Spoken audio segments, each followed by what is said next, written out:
Welcome to Learn to Live Stress-Free. This is Christine Wright with Dr. Robert Wright Jr.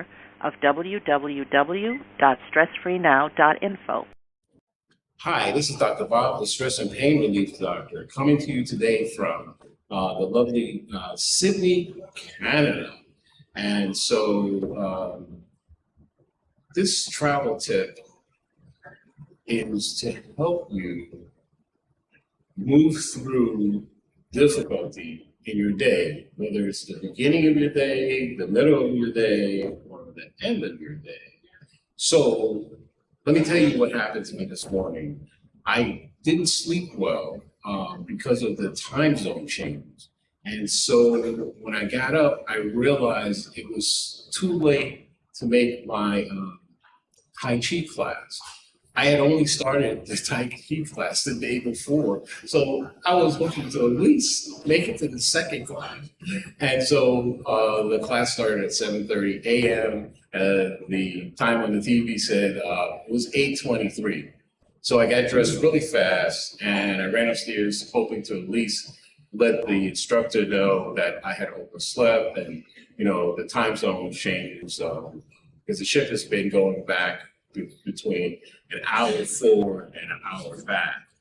So, and you've seen that, and it's not just me. You know, I've been talking to crew people, and some of them, especially when the time goes an hour forward, they're getting an hour less sleep, and so.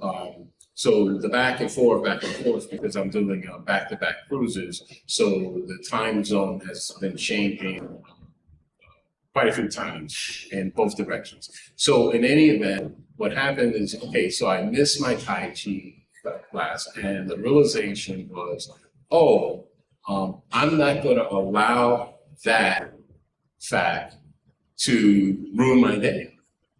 In fact, I'm going to use that and turn it around such that now that is going to be my motivation to make today even more fabulous.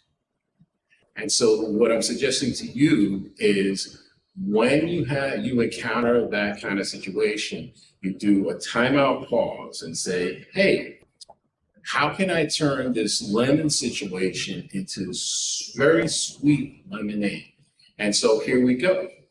So what happened was, I remembered that it was the birthday of a crew member and that she was working down on a different deck. So I went down and surprised her with a happy birthday gift of $10. She was very surprised and very pleased. And so I left there feeling really good that, you know, I had done something, a kind act to someone with no expectation of return. And then instead of going back to my cabin, what I did was I walked outside on one of the decks and found a lounge chair. And an amazing thing happened at that moment. As I sat in the lounge chair, I said, oh my goodness, look at this. This view is a view from almost anywhere on the East Coast of the United States. I said, I could be in New Haven, Connecticut. I could be in Hartford. I can be in Vermont and Burlington. I could be in Maine. Look at these houses. Look at that street. And so I closed my eyes for a moment and then opened them and just imagine that. Let's say I didn't know where I was. And I found that as I immersed myself into that experience, I felt fantastic. And so my stress, very little that I had, started to reduce itself into nothingness. And as I sat there gleefully, and I said, isn't it interesting how you could just do something so simple that can make you so happy? And I was very happy just sitting there. And so that is my tip for you today, that there's so much chaos in the world right now, so much conflict, so much bad news that you have to find a way to dial down the noise, to turn down the noise. I met someone the other day and I said to them, "How are you doing?" He said, "Oh," he said, his head was about to explode. That's how high his stress was. So I said, "Oh my gosh." I said, "You're approaching burnout." He goes, "I'm at the wall." So what I showed him how to do was simple breathing, telling him that to take 10 seconds, and that's all it takes, and to take a pause, and then to just breathe from the diaphragm. He took 3 slow breaths from the diaphragm. He had been breathing from his chest. And I said, breathe through your nose and then exhale through your mouth. And then within 15 seconds, I said, "How do you feel?" And he said, "I feel much better and good." And then when I saw him yesterday, I said, "Are you remembering to breathe?" He said, "No." I said, "So do it right now." And then he did it. And I said, "How do you feel?" He says, "I feel much better." And that's the point.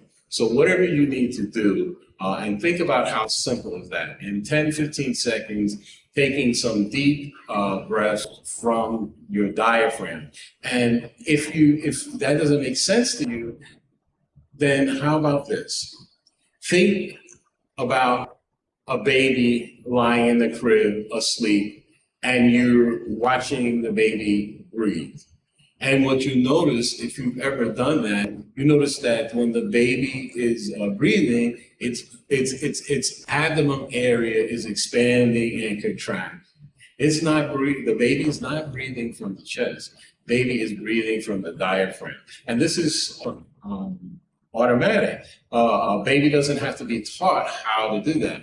But what happens is, as we get older, sometimes we learn bad habits, and especially if a person's ever had an anxiety attack or a panic attack, or it just gets stressed out. If you think about how shallow the breathing can be. So think of a person, if you've seen a TV show with a panic attack, and the panic attack, the breathing becomes very, very, very, very short. And so just the opposite happens when you expand your breathing and you slow it down. And so when you slow down your breathing, it also changes your brainwave pattern. And it also creates change, and because your brainwave pattern changes, it changes your thinking options, because it allows you to quiet your amygdala, and so that it doesn't short circuit your system with fear and anxiety, so that the executive part of your brain has a chance to make a better decision. So this is Dr. Bob reminding you that you already have these tools. You've been breathing all your life. And so the point is to, when you have a situation where things are not going the way you want, then look at how you can flip it. And so I flipped my day, and I am having a marvelous time. And in fact, I was here in Sydney last week, and I did not get off the ship. And so that is a very good point I want to make. So because my day started differently and I was able to flip it, the last time I was in Sydney, I didn't get off the ship. And I had no intentions of getting off the ship really today.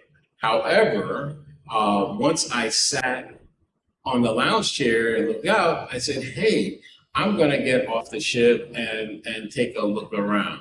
And so I'm going to show you some fantastic things about this place, Sydney, Canada. And one of the things when I went out briefly was that I met 4 or 5 people that astounded me. And I'll tell you more about that in my next video. So this is Dr. Bob signing off from Sydney, Canada, wishing you well and hoping that you remember the model, the old airline model, which is to put your own oxygen mask on first before assisting others. Remember, self-care isn't selfish, it's smart. So this is Dr. Bob, the stress and pain relief doctor, signing off from Sydney, Canada. And we're going to compare it to Sydney, Australia. Until next time, from stressfreenow.info, be safe and be well.